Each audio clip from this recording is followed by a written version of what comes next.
Uno a Uno.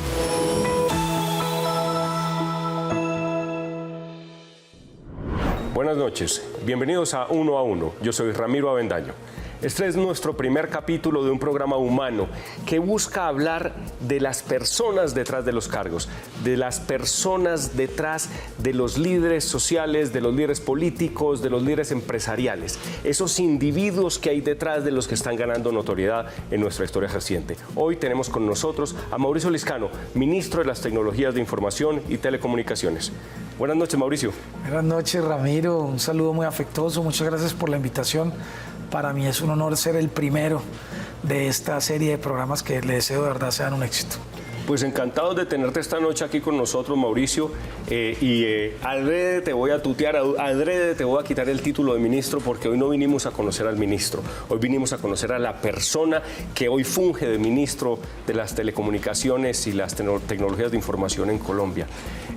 Mauricio Liscano es ampliamente conocido en el sector público y empresarial en Colombia, actualmente ministro, como lo decía, fue director del DAPRE, presidente del Senado, por supuesto, para ser senador, para ser presidente del Senado, senador, trabajó en diversos cargos públicos de mucho calibre, abogado, pero además con maestrías de clase mundial, ¿verdad? O sea, estamos hablando de un profesional, en este caso un político ampliamente preparado, con maestría en la prestigiosa Universidad de Harvard, en el prestigioso MIT, pero detrás de eso, ¿qué hay? ¿Quién es Mauricio Liscano? El individuo, la persona.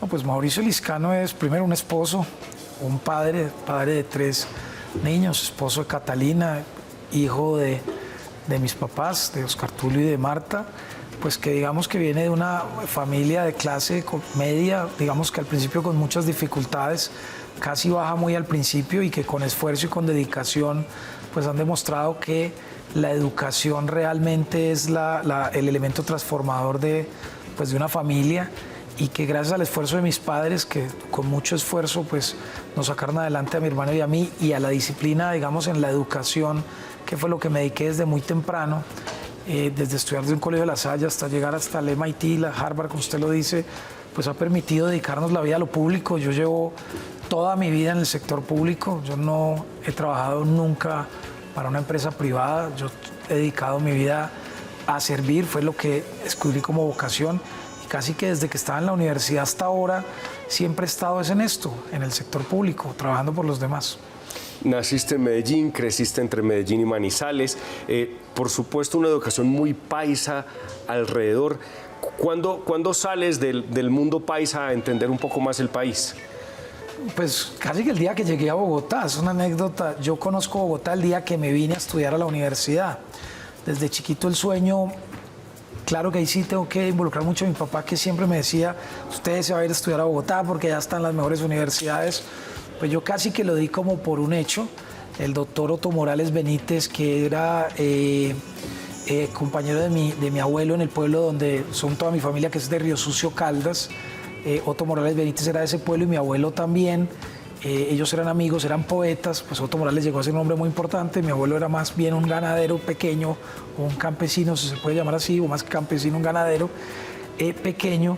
Y digamos que él conocía a mi abuelo, entonces Otto Morales Benítez fue mi acudiente en la Universidad del Rosario, y yo llego a estudiar a la Universidad del Rosario el día que conocí Bogotá. O sea, yo no conocía Bogotá.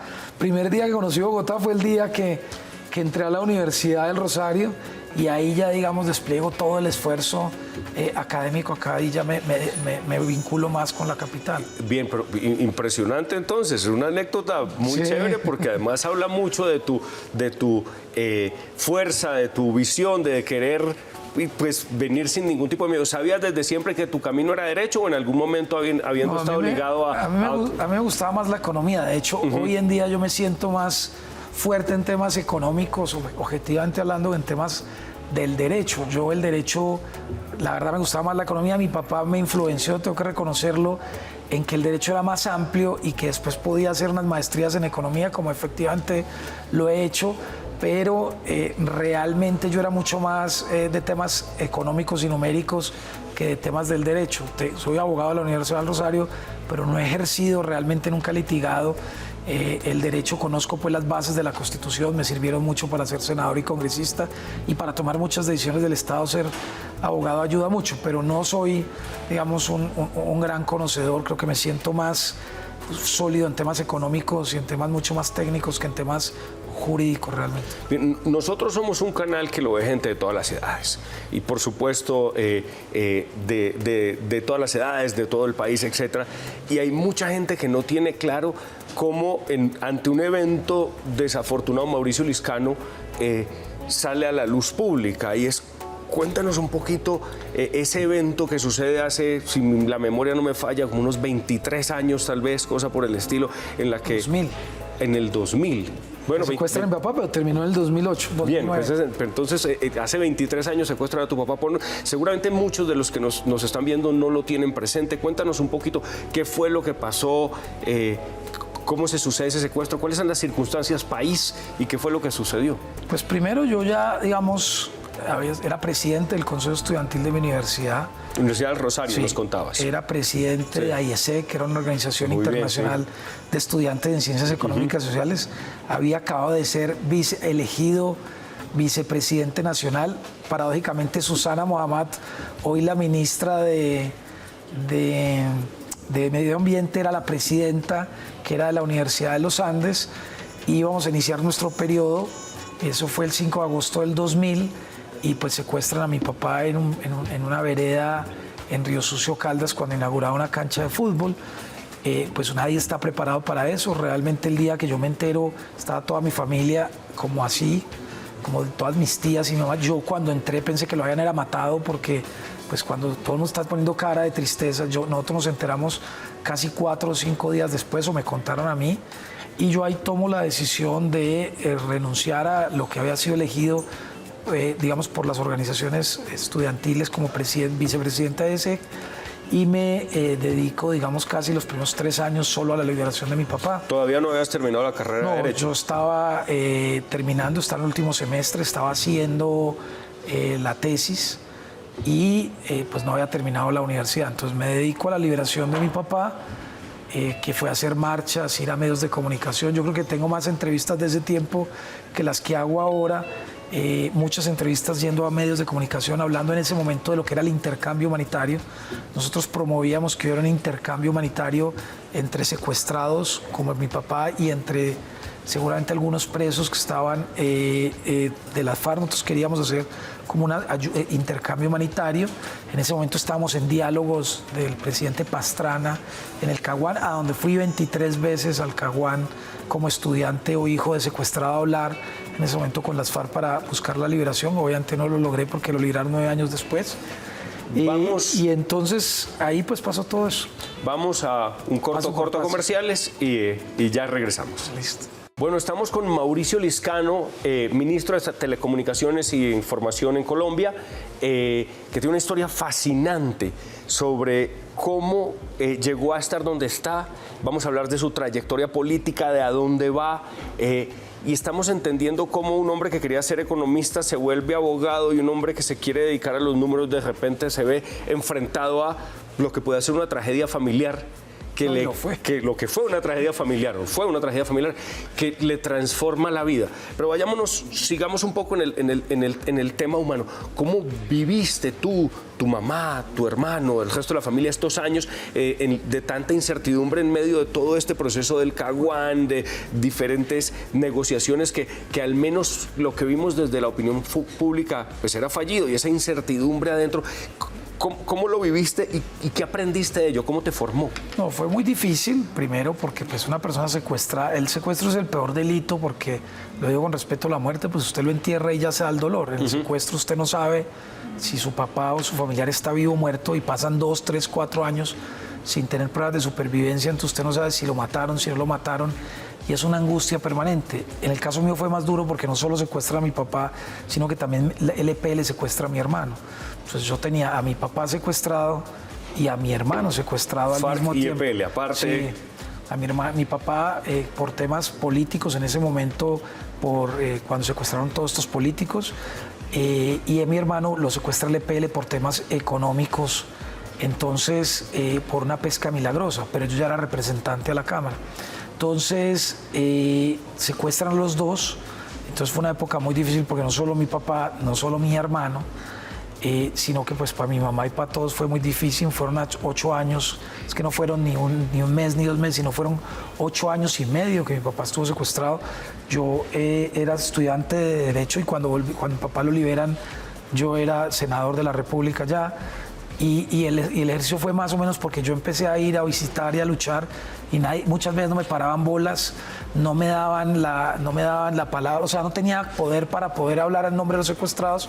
Entonces me elijo representante un poco en la bandera de los secuestrados a los 25 años.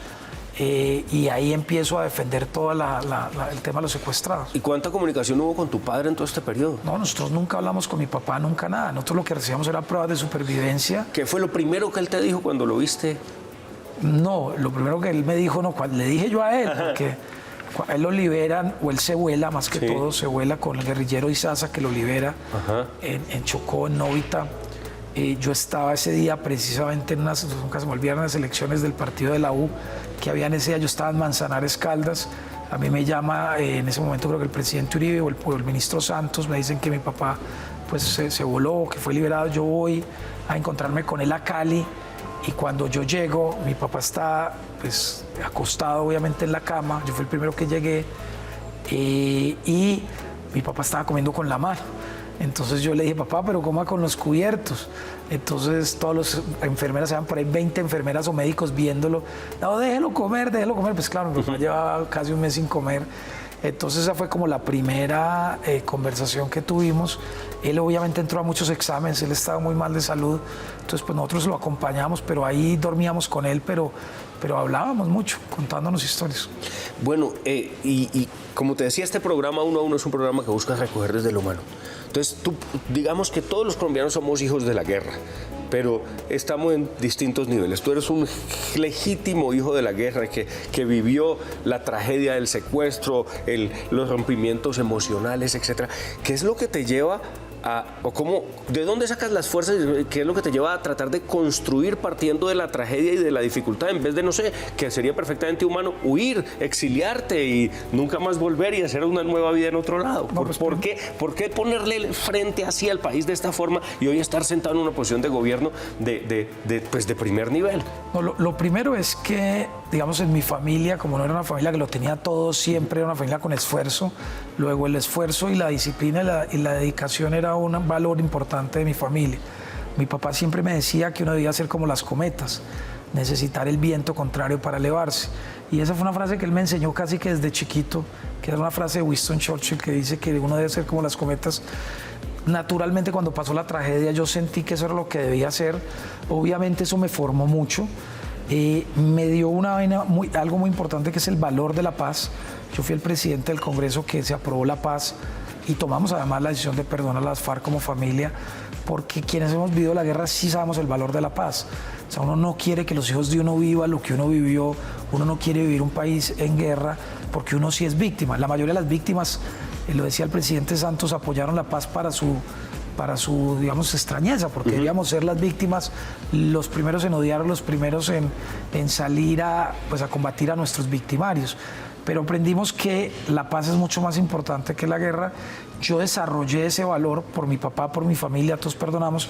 Fui el presidente del Congreso que aprobó la paz. Hoy estoy en un gobierno que apoya la paz. Y después de decidir que la paz es el camino, me metí a la vida pública un poco por esto, por el secuestro.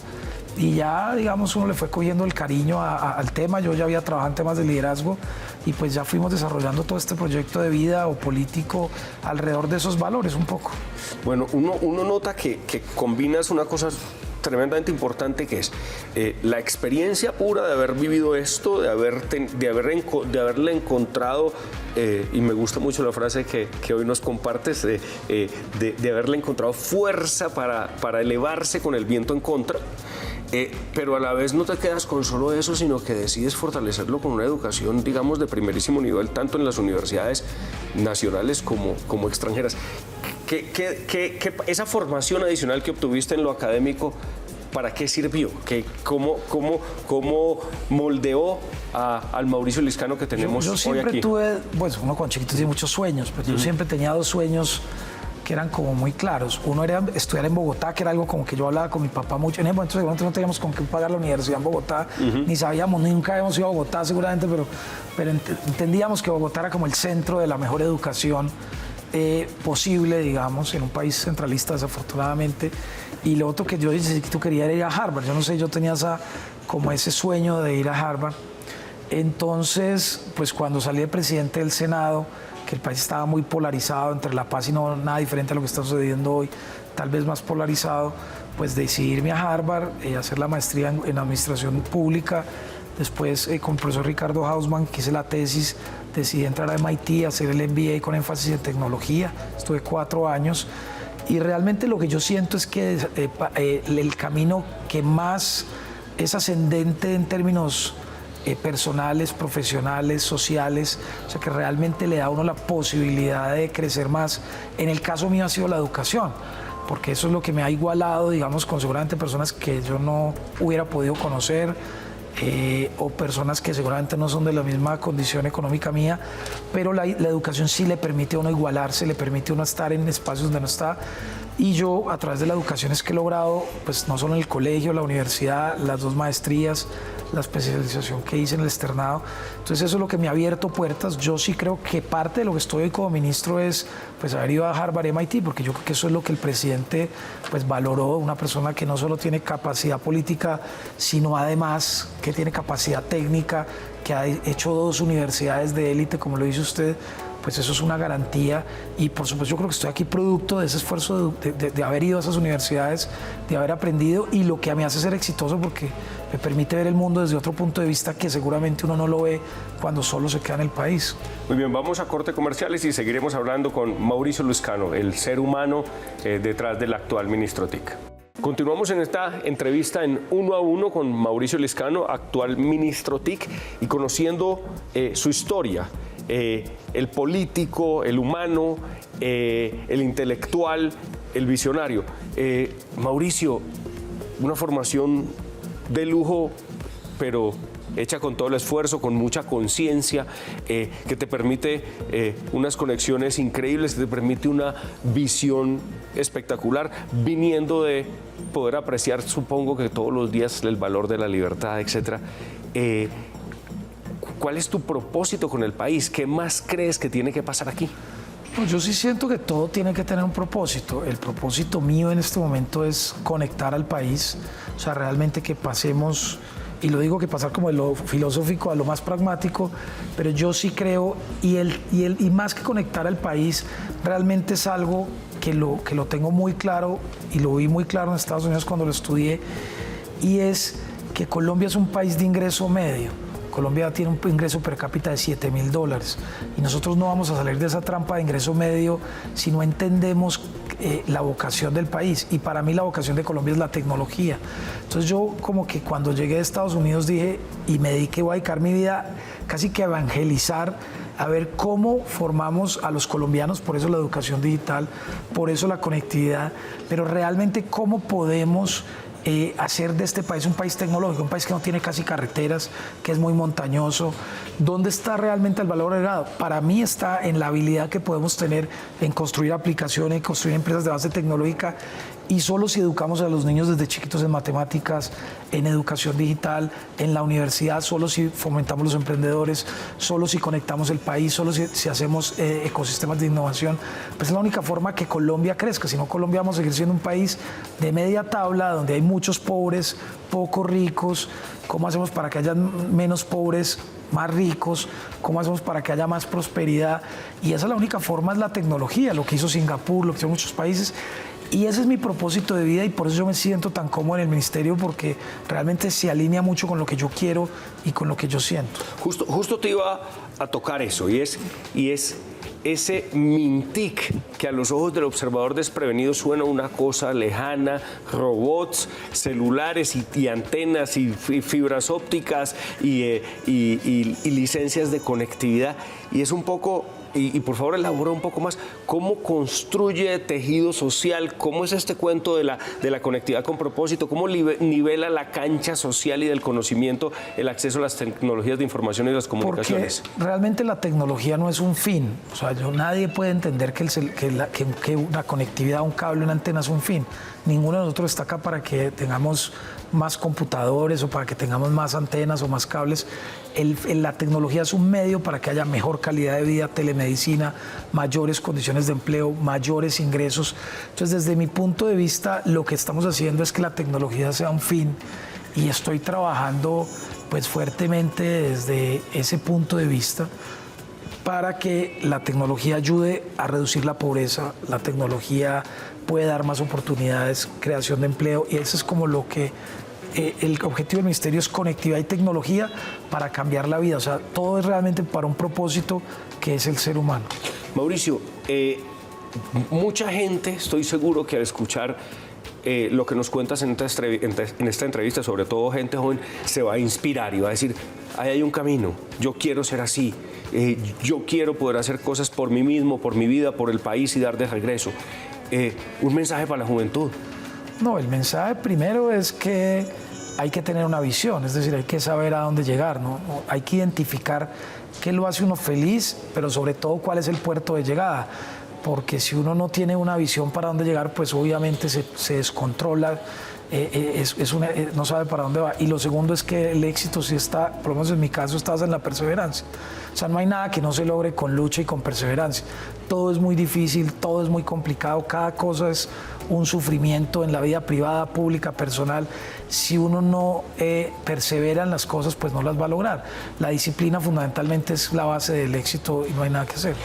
Bueno, y para terminar, habiendo tenido no solo la experiencia personal de la guerra, sino estar todos los días lidiando con política, yendo a zonas de conflicto complejas, tener que enfrentar el drama de los colombianos, que aunque es fuerte, también es el drama de muchos países. Digamos que estamos llenos de heridas y pareciera que el camino ya no son más las guerras ni los enfrentamientos.